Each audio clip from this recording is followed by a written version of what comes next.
what we have just completed is the application of the base color, giving it the time it needs to tack up. Now rolling in here, as Scotty would say, we're gonna bury it in clear. Buried it, we did. What you're looking at now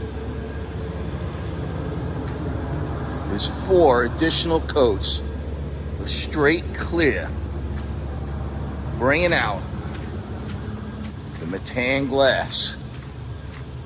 And this is a very huge part,